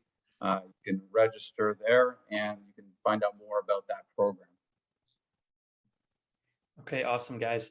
I love this. You know, as I hope all the participants can see, we're not selling $30,000 coaching program. I think everyone here is just trying to provide value, and I think that's awesome. So, back to the questions. First one here, I think is interesting. How does a 50-year-old start to invest in real estate? Probably has a house that's paid off. I would start with a 50-year-old. I'm glad you're here because you're unlocked. That's really important. Create a little safe box around you, because there's a lot of people that would be of your generation that aren't necessarily going to agree with your decisions. But a group like this that Luke has been able to bring together is exactly who you want to surround yourself with. You're going to be talking to your bank, who's also going to think you're crazy, probably have no mortgage. So start to figure out what that looks like. Are you going to fully mortgage it? Are you going to put a HELOC on? And then start to get a feel for what kind of assets that are you going to be an active investor? Are you looking to be a passive investor? Do you want to be the bank? Do you want to be a partner?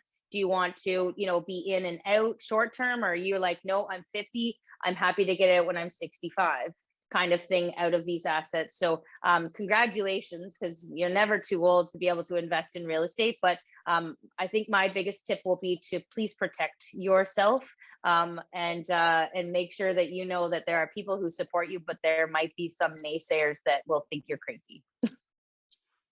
Yeah, I think you have to look at, of course, your why, your reasons for getting involved.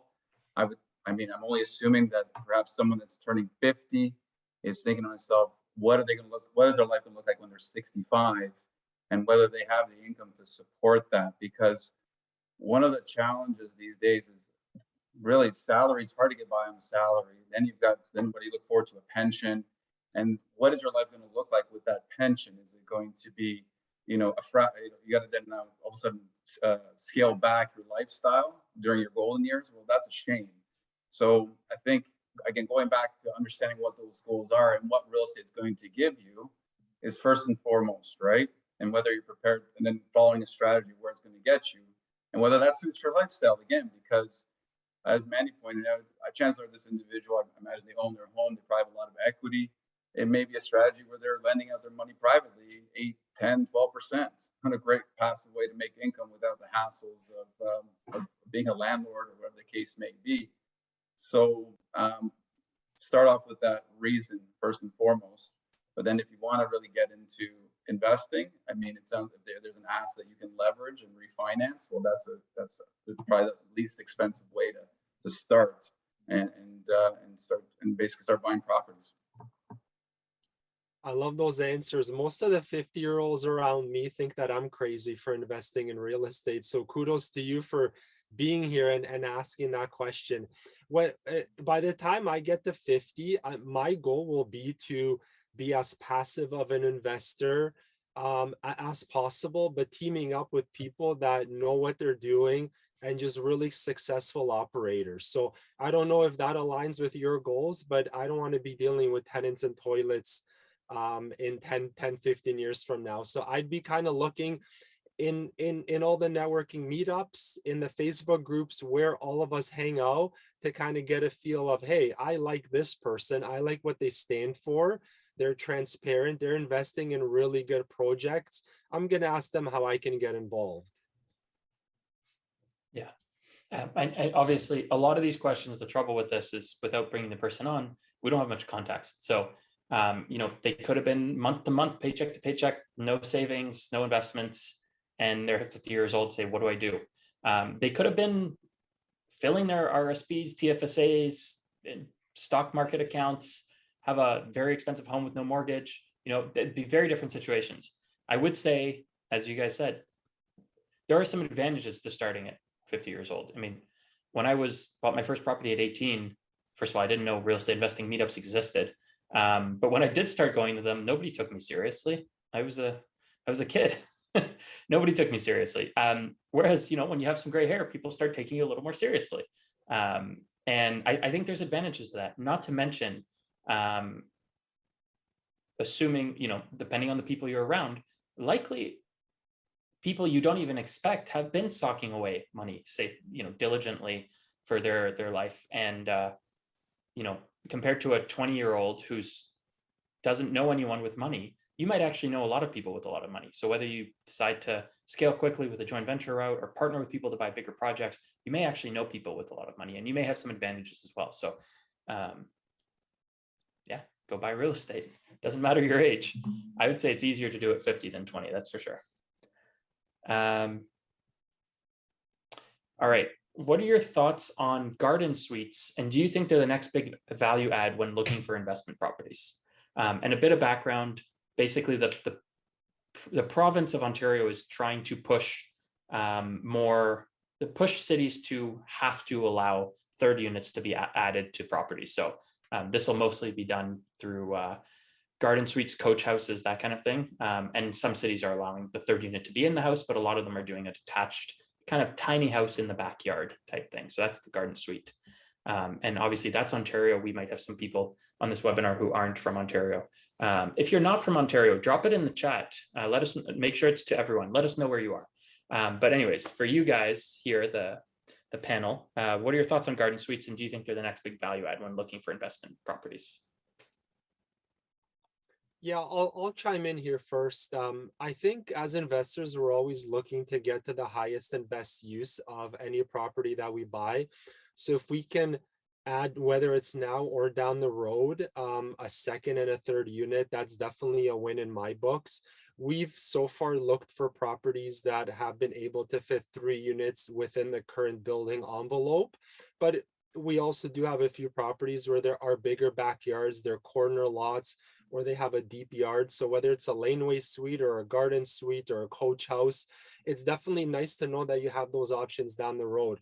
And I've told some contractors around me, I've said, like, when you can figure out how to build these things at a cost that makes sense, and maybe you connect with a lender that can finance them, and just present like the model for an investor, hey, this is going to cost 150 grand, it's going to take 3 months or 6 months to do, here's how we're going to connect the utilities, because that's a big thing, right? You need to either connect to your main house or directly to the city utilities. That's expensive.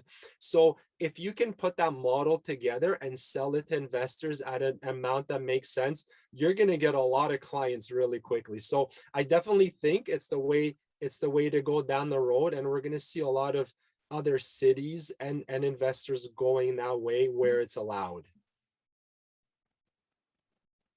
Success leaves clues. I do like this strategy. I think it's something that for me even, okay, is in the back of my head, but it's not proven enough yet for me to just be like, okay, I'm going to buy a property in Sudbury so I can add a third unit. I think you also just need to be able to make sure that you're following along with the city municipalities. I know that, there's a a very impressive couple that does third units in Barrie, Ontario. And Barrie is cracking down and now trying to reduce the size of the garden suite where these people were creating a third unit. And so I think it's really, really important. I'm not going to be a forerunner in this to be like, I'm going to lead the way. I'm doing that right now on a modular triplex build, and sweethearts, I do not want to be the leader anymore. It's a really hard position in a race. So I'm going to go to the end of the pack. When this is a proven model, then I want you to start to think. Now, I do like how Michael said, I have evaluated my entire portfolio and went, which ones are the corner lots, which ones have laneways, which ones just the house is positioned in a nice spot, so that when and if this becomes more of a cookie cutter duplicatable model, there's my key term, duplicatable model, then I will start to be somebody that can implement that third unit. And my other big thing that's for me is I like to be able to refinance out my money. And so garden suites, like Michael had kind of said, is you've got to be able to make sure that you are with a lender that will allow a detached unit and the value of that detached unit. We just went to close on 2 duplexes that was technically a 4plex that they sold us, and the bank only financed one of the duplexes. There's 2, and so, what do? Do you fight with them? No, we didn't. We closed in cash on a HELOC, and we're going to sever the property and go through the process. But that's just one of the potential issues that can come up. So even if a municipality is up to date with the garden suite and you find a contractor that can build it properly, please make sure that you have the exit strategy of the financing also set up at the time of starting these projects. I think I looked at why are these garden suites, laneway suites, why are they coming on to the market? Why is the government promoting them? It's because we have a housing shortage. And the government, quite honestly, has not had they've put in policies that have been ineffective to increase supply. So I do think that trend is going to continue. It's not going to be enough to make the demand, that's for sure, because you're looking at, smaller investors to kind of fill that supply, that gap. But give it some time and you're going to see that starting to grow. So perhaps maybe you're considering, one thing in the back of my mind right now is I'm thinking, okay, if I buy this, is there potential to put something like that in the future? And that's, again, something to consider. You're seeing it in Toronto. I know there's a lot of these laneway suites coming into play, and we're seeing that there's more comparables coming out there and starting to build a market. And to Manny's point about refinancing in the future is going to be really, really important. So I do feel that trend will continue, which is going to take some time for it to unfold. Yeah, I think so too. I think it's going to be a good value add. I agree with all of you. It is a little bit uncertain right now, like Mandy was saying. I still think it's worth doing. I think Jess, my wife, and we have, I think, 3 permits applications in for garden suites in the Ottawa area right now, or coach houses as they're called here. Is that the third unit on the property?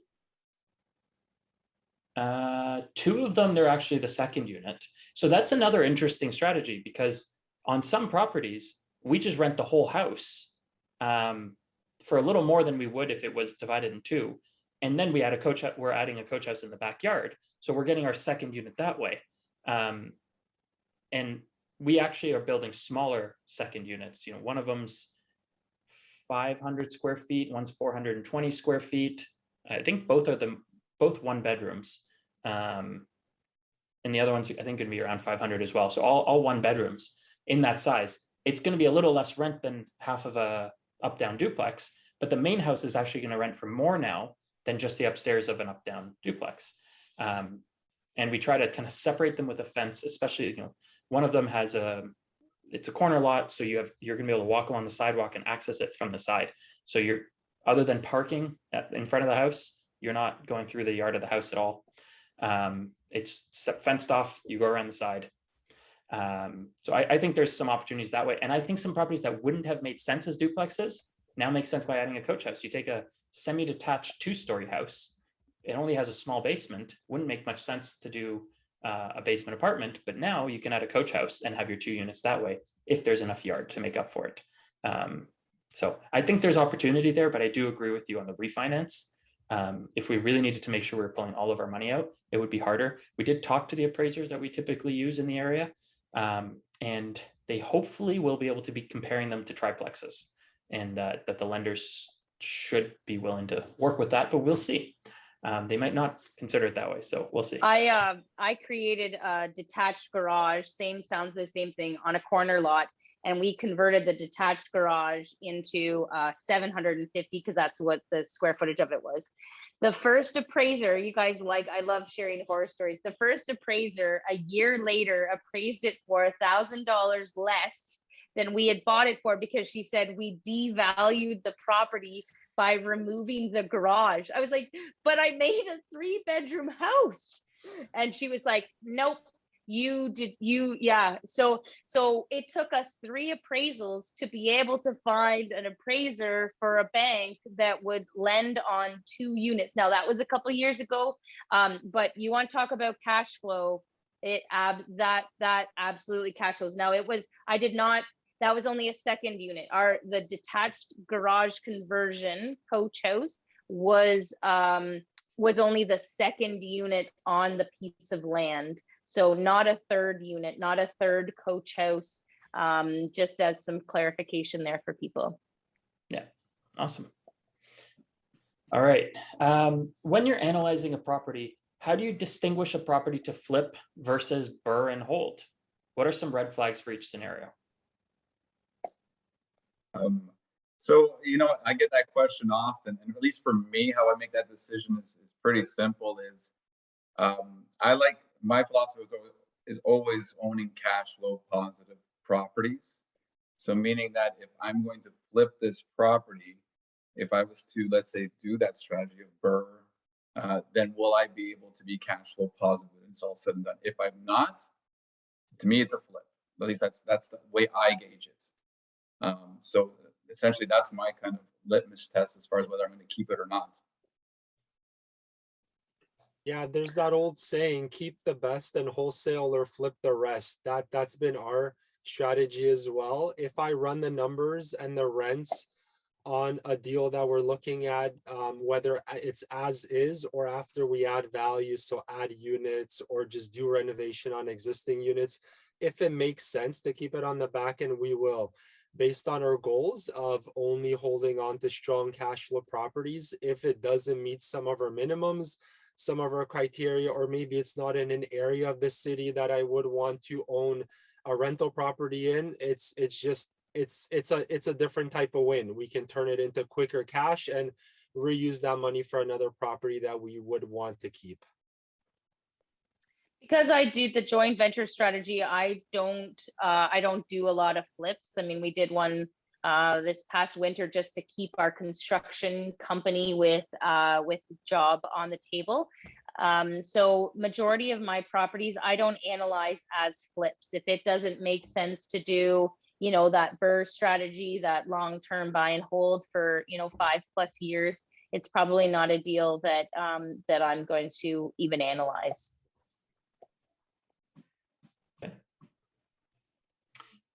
With the current house prices in the Greater Toronto Area and the increasing cost of converting them into a duplex, is there still a business case for duplex conversions?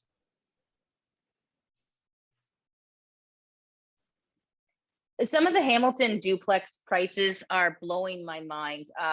There's a great couple that have done some recently, and they are selling them. That's their strategy. It works for their lifestyle tax scenario. So they're selling them, and they sold for like $875 and $900, or $825 and $895. Like blow my mind, okay, that there is actually a buyer for those properties. So then you kind of work backwards and you go, if $850 is your new ARV, and you go, okay, it's going to cost me $150, that's where my purchase price is.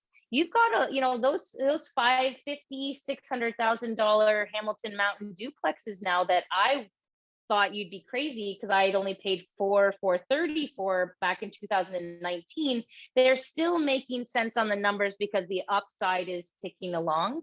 And there's still a housing crisis. So we're still going to have to, create them in themselves. And if that's a strategy that works for you, maybe you're not looking to be able to remove all of your capital.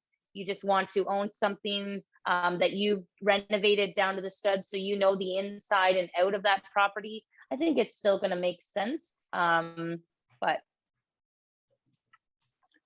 I think it's a good question because many investors see on social media a lot of people doing these conversions, and it just seems like the best strategy in the world. And it isn't for everybody. First of all, these are really big projects. They take a lot of capital. Like when you put down 100 to 150,000 down as your down payment, and then you have 10,000 of closing costs, and the rentals now are like 150 minimum if you're doing a little bit in the upper unit and renovating fully the lower unit. They're not easy. And then on the back end, when you refi, you might have very little cash flow left. So it's a great question. I don't know if there is a strong case to keep on doing them in all of the investment cities that we operate in. Like Mandy said, Hamilton is definitely one of the pricier cities.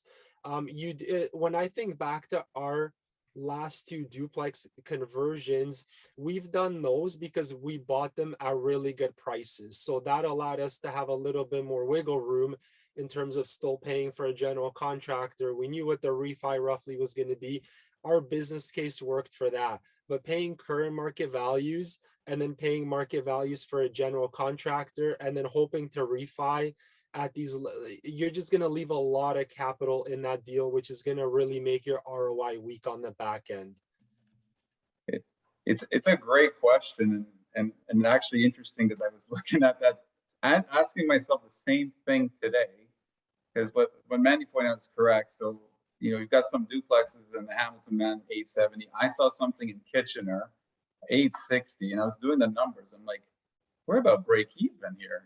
It's all said and done, right? Like just give or take about break even. And I remember buying these duplexes, even turnkey, for $550. We'd have like $700-800 in cash flow, enough to pay a property manager, and also a little bit left over. So it's interesting that they have gone up to that point. I think it's because, as Michael pointed out, they become really popular with investors. And guess what happens when things are in demand? They go up in price to the point that almost is not far off from a triplex in Kitchener. Right? You can buy a turnkey triplex for about just shy of $1 million, $999. So you got to kind of analyze it. What will kind of drive the price as well is just how far will rents go. So I think the rents are still a little lagging what they should be. So hence, what you buy today may be justified in a year or two from now if rents continue to climb, which I think they will, just given the housing shortage. So sometimes when you look at these things, you have to kind of say, okay, yes, right now it's about break even, but maybe in a year or two from now, you've got much more positive cash flow. And that starts to increase with time, as I've also realized from owning that, as I mentioned back, that Oshawa property, my rent started at $1,200, now they're $1,900, and my expenses remain pretty much the same. Yeah, your mortgage payment stays the same, but rent keeps going up within reason, as long as depends at the 5-year mark where interest rates are going to be from now on. I think people have just changed their standards on what returns need to be because it's the reality. I mean, it would have been great to buy 30 years ago and buy in Toronto, but 30 years ago, people were complaining about how expensive Toronto was. They're still complaining about how expensive Toronto is, and people are investing there and still making it work. The other thing to point out is, and what Mandy's been mentioned earlier, she's going to other markets. So everyone perhaps is going to the same markets. So now you got to start exploring markets that maybe are not as popular. I was listening to a gentleman who was doing some great stuff in Chatham. It blew my mind away with the stuff he was doing. And I would never have really thought about Chatham as a place to invest. Yeah. I mean, I don't know where the real estate market is going to be and where rents are going to be, a year from now, 5 years from now, I don't know. But I think long term, we can't build enough housing in this country, and more people are moving here. Prices are going to go up as some landlords say, hey, the numbers don't work, they're going to get out of the game. Rents are going to go up. And even if they don't get out of the game, rents are still going to go up long term. So I think people now who are buying those properties that we say, oh, that doesn't make sense. I think they're looking at it from a long-term perspective where they're hoping that since we can't build enough and construction costs keep going up, price the value of the property is going to go up. The rents are going to keep going up, but their expenses are going to stay the same. And then on top of that, we have incredibly low interest rates. And you have all of the different levers of wealth building in real estate. You have appreciation, right? You have your mortgage pay down, because even if you break even on the property, you're still paying down your mortgage every month with the tenants' rent payments. And then you actually get to defer any gains you have, any profits you have from the rental income at the end of the year. You can actually defer those by taking depreciation on the rental property. So you have all of these different levers. And I've always thought of buying a property that's break even. Worst case, okay, so I put the down payment in, the tenant pays it off over 25 years, and then I own it without a mortgage. Hasn't changed in value, nothing's happened, but I just put the down payment in and I own it completely outright 25 years from now. Not the end of the world. And it could be a lot better than that. So that's the way I kind of look at properties. I have some properties that are just barely break even. I have some that cash flow a ton, and I look at it as a mix of what makes sense. So does the business case make sense? It depends where you want to go. And if you think the market's crashing, on what was it, January 23rd of 2022, that's the date. That's the exact date the market's kidding. That's enough. If you think the market's going to crash, maybe now's not the right time to buy. But I think if you can buy and carry yourself through any downturn, if there is one, long term, you're going to do well holding a property in the GTA, or really anywhere, almost anywhere in Canada. So, all right, another question here. We're wrapping up at 8 o'clock, so we have just under 15 minutes left. How are you getting the best loan rates or terms you want on your rental properties, and with who? Anybody that gives me money, I say yes, thank you. Refinances with CIBC are pretty hard. They have a very high qualification rate on their stuff. So we had a property appraised at 565 and my mortgage is 308.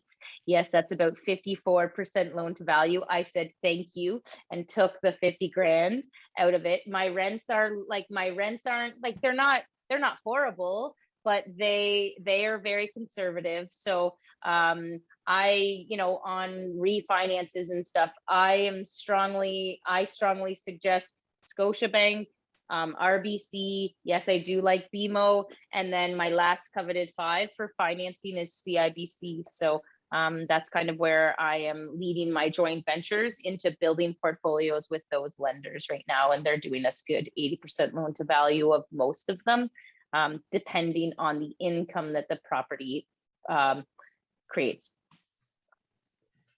I used to approach my mortgage broker by asking them what interest rate will I pay when I buy this property or get this mortgage. Now, most often I'm asking, can you get me this mortgage? And the interest rate part is like, hey, as long as you can get it, it's kind of like free money anyways. Most of our mortgages are around the 2 to 2.4% mark over the last year or so. I know folks are getting even cheaper rates out there, but I'm just taking what I'm given. I'm not going to try to complain to my amazing mortgage broker or any lender that, hey, I'm paying 0.2 too high if I got the appraisal where I wanted it and I got the loan, right? So it's I think that's the main item that I focus on. There's definitely, and in terms of your cash flow, it's such a minimal impact every month, every year if you get that lower rate. But yeah, as long as you can get 80% loan to value, I think the terms are a lot more important than the actual interest rate. Yeah, all great points there. I can speak for myself personally. I'm not overly concerned about the rate. I want to get the mortgage with a reasonable rate. I know I never really get the rock bottom rate, but I'm more also interested in which bank it's with, just because I think we mentioned earlier how if you can get maxed out if you don't go in the proper if you want to buy these properties with A lenders, for example, and get those rates, if you go in the right order, you will be able to get more credits, okay? Because different banks have different sort of policies as to how many doors you can own, and also how they evaluate your profile. So meaning that, like, they say right now, I'm doing some business with BMO. I'm going to be dealing with BMO for now, and then jump to a different bank afterwards. But I want to deal with BMO at the moment because it makes sense for me and my portfolio and what stage I'm at. So that's the one thing to keep in mind whenever you're going through that is, okay, if you're planning on owning multiple properties, especially, is it the rate, or is it the amount of credit that I want to receive to buy more properties, which will actually make me more money, create more wealth in the future? Yeah, and I think I agree with you guys. The cost of capital is a lot less important than the availability of capital. Another thing people are asking here, or extension to this question, is do you mainly have or recommend fixed or variable rate mortgages? I have lost every time I went fixed. It was the wrong move. Okay, I can honestly say that. Like, I've never won with a fixed mortgage. So I guess that's me personally. Is variable is probably the way to go. I mean, they've done studies to show that over the long run, variable has been you pay the least amount over the long run. The one key thing is actually the penalty that's involved. So usually on a variable, there's a 3-month interest penalty. But if you break a fixed, the penalties can be a lot higher. It's based on this very convoluted calculation called the interest differential method. So something to be mindful of. But that's what I can say honestly about my experience. However, I would touch upon one point that it also depends upon your personality. I think I read somewhere like 72% of Canadians get fixed for their personal residences because they just want to know definitively what they're paying each month. So that's just more of a more conservative approach. My only reminder to people about fixed versus variable, again, when I approached my mortgage specialist at the bank, I said, I want 20 mortgages. Help me today be able to build to 20 mortgages. And she described that a fixed interest rate is a guaranteed number that the banks don't have to add in variables as the possibility of interest rates change. So there is a back end reason that if you're like, no, I'm growing my portfolio, that going into a fixed rate interest rate will potentially allow you to add more and more mortgages on to the next one and the next one and the next one. Yeah, personally, I do a mix of fixed and variable because if a property's an excellent property that I plan on holding very long time, there's absolutely no reason I could ever see myself selling it. Excellent rents, in excellent condition, very well built, etc., and easy to manage, then that I would go fixed on because I know I'm not going to sell it. If there's any chance I might sell it in 5 years, which is a pretty long time, I'm going to go variable. So. Or shorter term fixed. Yeah. All right. Very broad question here. What are your top 3 cities in Canada to invest in? Mandy's in every city in Canada, so. I'm pretty excited to be in Toronto. I bought that small apartment building, 6 units in July. Hardest purchase, but happy that I'm there. I will own that till I'm done. I love my Barrie, Ontario cities, and Kingston is just killing it right now with values going through the roof.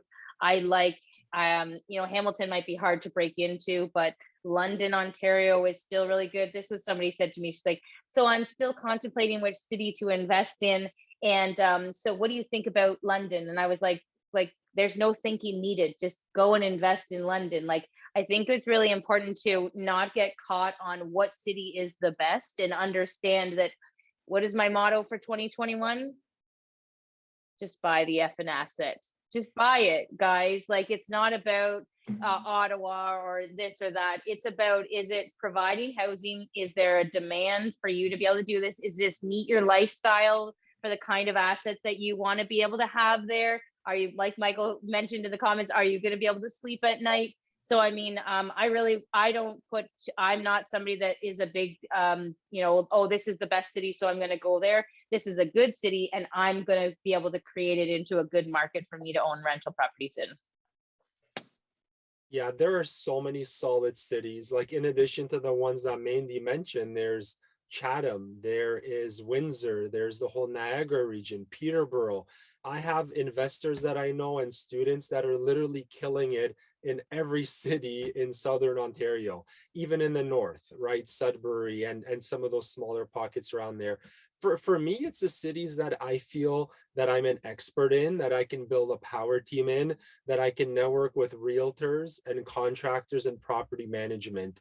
If I have some of those key pieces in place in a city, sometimes I might want to drive through a new city before I pull the trigger and start looking at it as the next destination.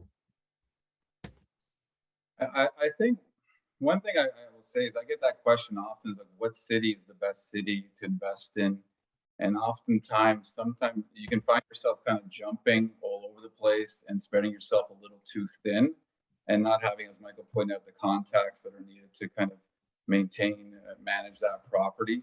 But so what I could suggest is just sticking to a city and becoming an expert in there, because you'll be able to spot deals, you'll be able to gain contacts, you'll become a market expert essentially in that city. But for me personally, though, I know that anything within an hour of Toronto, you can't really go wrong at the moment.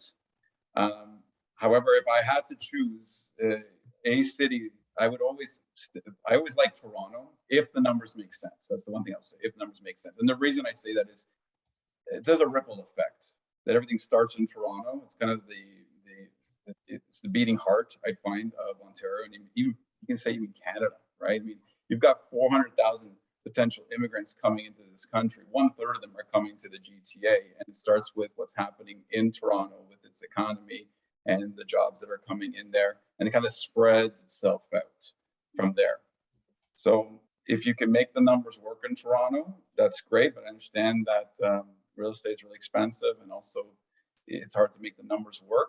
But then choose a city like a Barrie, like a Oshawa, a Kitchener. Hamilton's great too, and become that market expert. Yeah. I think it's hard to say what the top 3 cities are for everyone, right? Everyone will have different advantages. I mean, we're generally kind of GTA focused. I mean, I'm in Ottawa now, but I'm from Toronto. You guys are in the GTA. So I think we have a little bit of a spin that way. Whereas, if somebody has ties to the Maritimes and, has family members who are in construction business and very reliable, and, that might be a great market for them to be in. You have advantages in different areas. I know lots of people make good money investing in the States, for example. I've never done it because I feel like I'm at a disadvantage to locals. I don't know what plumber to call. I also don't know going rates for certain things. If I'm in, I don't know, Atlanta, right? And my hot water tank goes and they need to change it. I don't know how much a hot water tank change out should cost in Atlanta, let alone I don't know someone who can do it. I don't know any property managers. I'm at a disadvantage. Locally in Ontario, I feel like I have an advantage. Everyone has kind of their superpower or their advantage. And I think looking at where you have yours, combined with how well the city works for your strategy you want to do, I think is a good way to approach it. And we're almost wrapping up. I've got one last question that is a fun one here. What was your greatest challenge, or what is and was your greatest challenge in scaling? I can start with this one. For me, I think it was up here. It was having my mind believe that I deserve to be successful and that I could be like the investors ahead of me.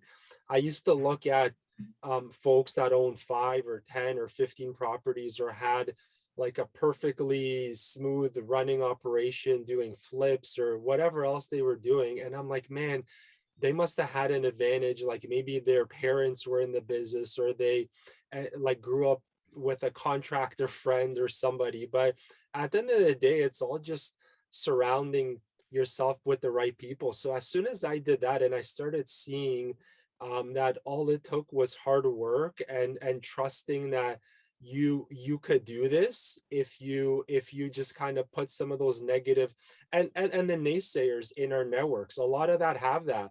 Like, we've done no deals with family or friends. We haven't borrowed money from them. We haven't done JVs because they are the biggest naysayers in our journey, right? So once I got out of that whole network, if you will, in terms of our business growth, and I got out to the networking events, it was amazing. I had a whole mindset shift.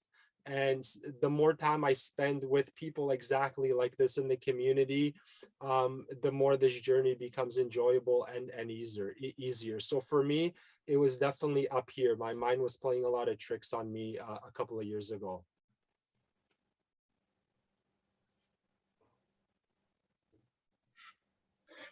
Well, you know what, Michael made a really good point about, mindset. It's so critical.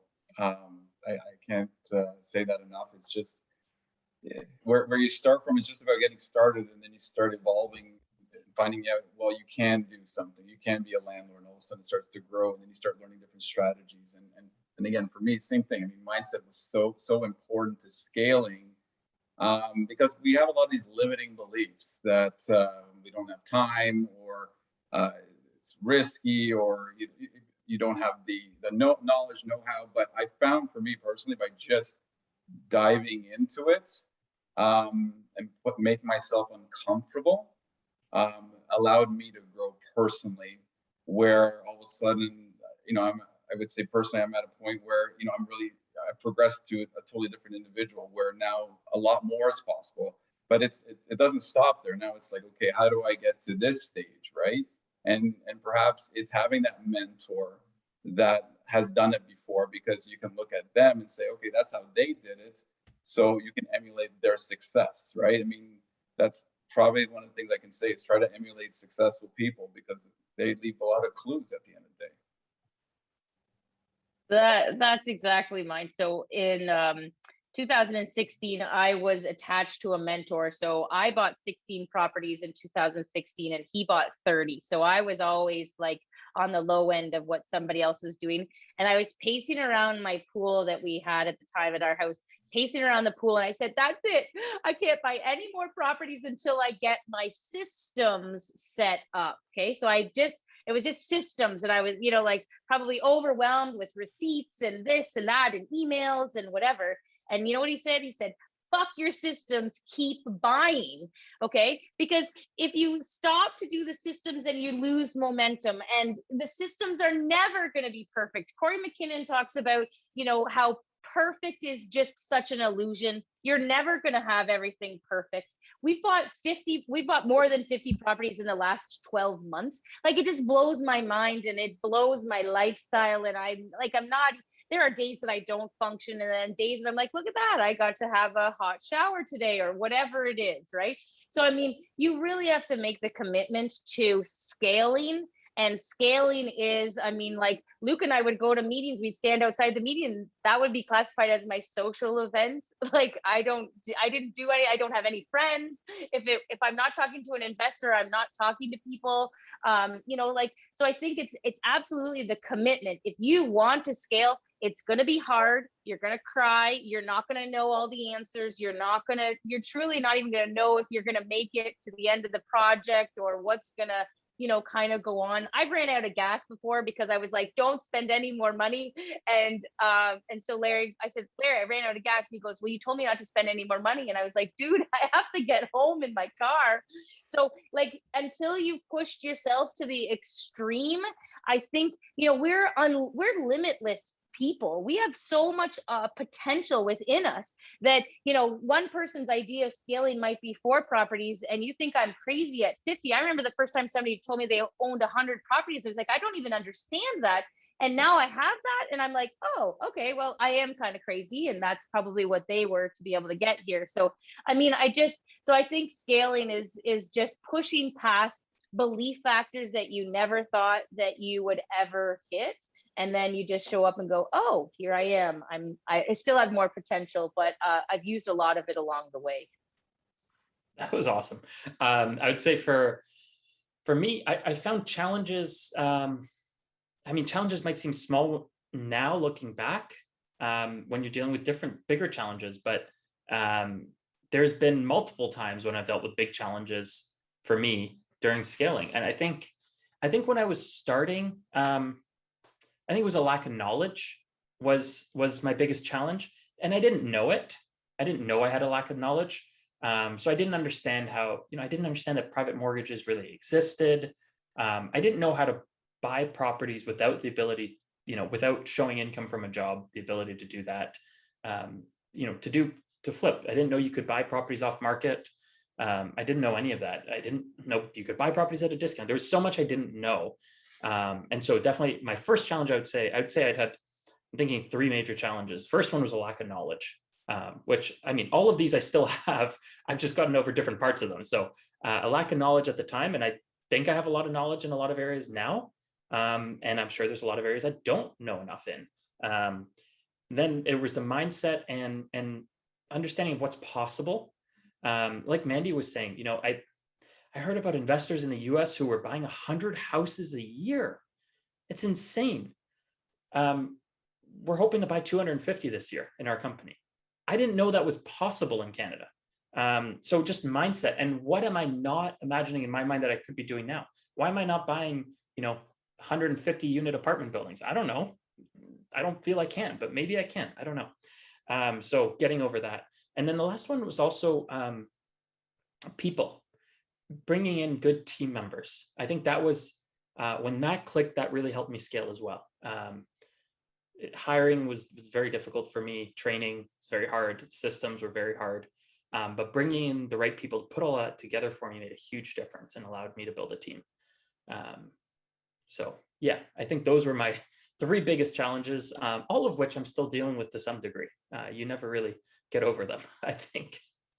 Luke, I remember my first wholesale deal with you, a few years back, right? You were just 3 of you guys back then. And I was like, you can buy off market properties privately, like, and wholesale like you do in the States. And you were like, yeah, I didn't know I could do that either, but I figured it out. I'm like, awesome. It's just like a limiting belief, right? That's the thing. And then all of a sudden you made a very successful business out of it, with the 250 deals now. It's amazing. Thank you. Yeah. Well, I think this was an awesome webinar. I think we went a little bit over time, but this was, amazing. Just so very big brains on this panel today. Very glad to have been able to pick your brains, both for myself and for all of our participants. So I'm sure everyone really appreciates it. For participants, this was recorded. So anyone who signed up for this will get this emailed out to them. If you guys want to drop your contact info, can you guys hear me? Someone said they can't hear me. You can still hear me? I can.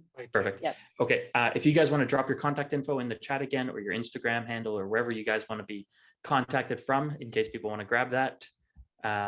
And then, yeah, we're going to wrap up. So thank you so much, guys, for coming.